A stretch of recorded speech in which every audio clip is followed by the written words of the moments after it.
Welcome to another review by P Show.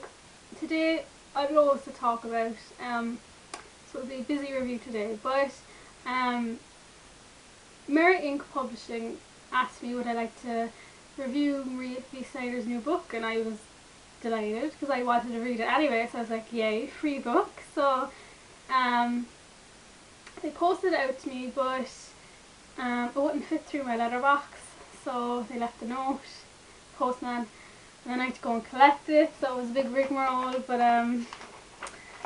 so like it was this big monster of a book.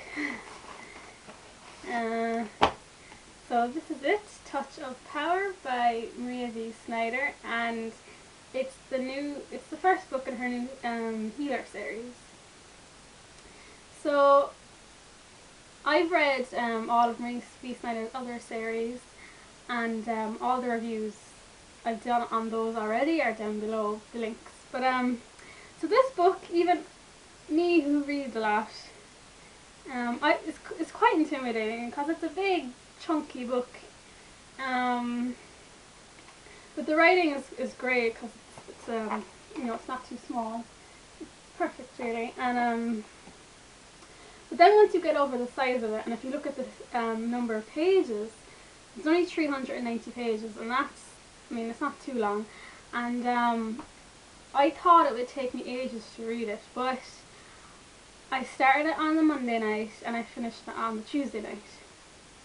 So that wasn't too long at all. I couldn't really put it down. I like the cover. It's a really nice cover. If you want to see the cover kind of like come to life, there's a link in the box below as well. Okay, so what's it about? It's about a girl called Avry of Kazan, and she is a healer.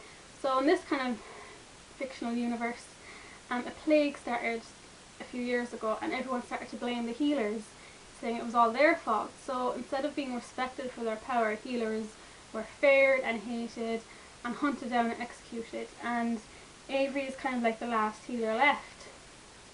And she's only 20 in the book, and at the very beginning she's kind of like in hiding. She can't help herself when she sees a sick child. She can't help but want to heal the child, so she heals the child, people find out, and she's up for execution. But then this person breaks her out of prison, breaks her out of jail, and his name is Carrick, and he asks her, will she come with him and heal his friend? So she agrees, and they escape, but then she finds out who his friend is, and she's not sure whether she wants to heal him, and but she goes on this journey anyway with him, and so it's just Avry, and then there's kind of like 5 other men, so they're kind of like soldiers, and they're kind of there to protect her. I'll put the book down. Carrick just wants to protect her and make sure she gets to this destination safely so she can heal his friend, and the other 4 men are there, they're loyal to Carrick and they want to help him. I thought it was funny how it has that Snow White-esque feel to it, because it's kind of like a load of men and like one special girl, and obviously as the book goes on they kind of grow more affectionate and more friendly towards each other, and it's really nice to read about. I also thought it was kind of funny how like at the beginning when Avry first meets all these guys, she tells one of them she can juggle, and she can juggle knives, and he was like, well, Carrick won't be letting you juggle knives because he's so like devoted to keeping her alive. He's just so protective, but it's different to the usual protectiveness because it's not for her sake, it's for her friends. He just wants to keep her alive. So Carrick isn't really a likeable character at the beginning, but as you read on you get to love kind of all the characters, which is really, really great. So overall I thought it was an excellent book. It was like a treat to read, and I was really sad when I finished it. I kind of wish I spread it out a bit more, but anyway. I think compared to all of Maria V. Snyder's other books and kind of worlds created, this one has the most strange or foreign terminology. Lots of words that you just don't see a lot, so you're not sure how to pronounce them, and kind of like strange spellings. So like I'm still unsure how to pronounce pronounce some words, but you do get used to it. Although my sister saw the book and she opened it and she saw the amount of kind of like strange words she never read before, I do think it kind of put her off a little bit. Like, I got used to it after a couple of chapters, and I'm sure anyone who's interested in the story will too. The only negative I had really with the whole story is like Avry and these 5 guys on a journey to get to the friend so she can heal him, and after a while that journey got a little bit repetitive just because it was just kind of like one journey, and obviously they came across problems on the way. But you know, in the end it started to change a bit, but that was the only slight negative, but I mean I still enjoyed it. So I can't wait for the next one. It's a long wait though for the next one, which is a pity, but 2013 is the next book is out. I'm not sure when in 2013, but we'll see. When Mirror Inc. sent me out the book, or asked me if I wanted to review the book, they said, do I want to ask movie Snyder 5 questions?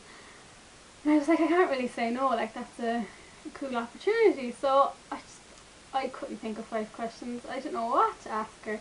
So I asked her kind of probably questions she's asked a lot. I couldn't think of anything original.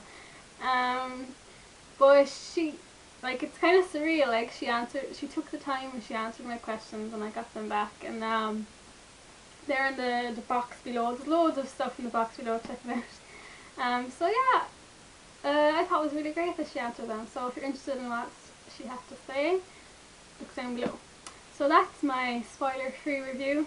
I definitely liked the book, and the whole premise was just really interesting. It's kind of one of those premises that like sucks you in straight away, and I think the kind of best plots are ones you can describe in 2 or 3 sentences to another person and they get a whole idea of what it's about, and obviously like it needs to be an interesting couple of sentences to hook in the reader.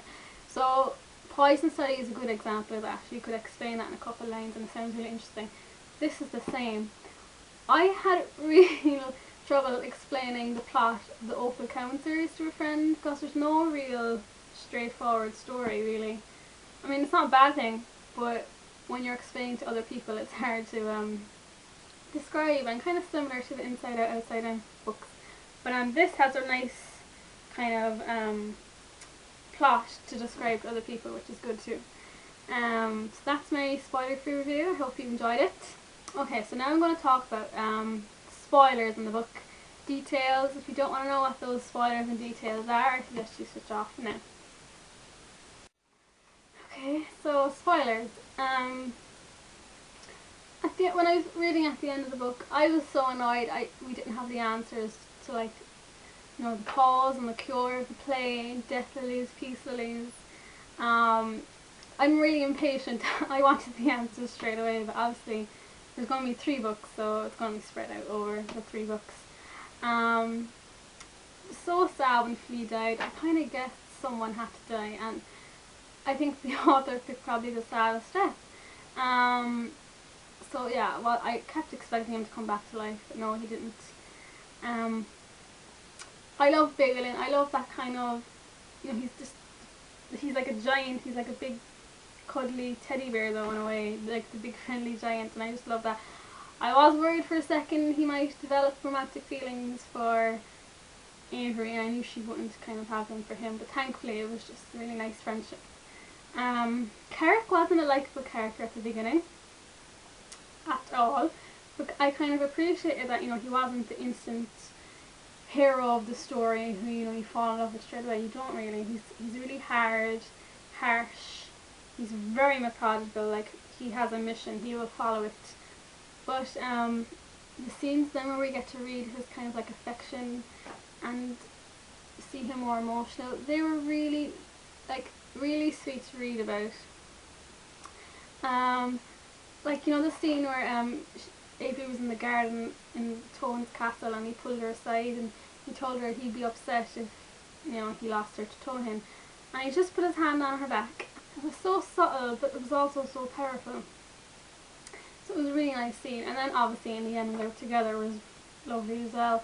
I got really emotional during the scenes where we knew Avry was dying and Carrick found out she was dying and they only had a few days left. That was really emotional, I thought.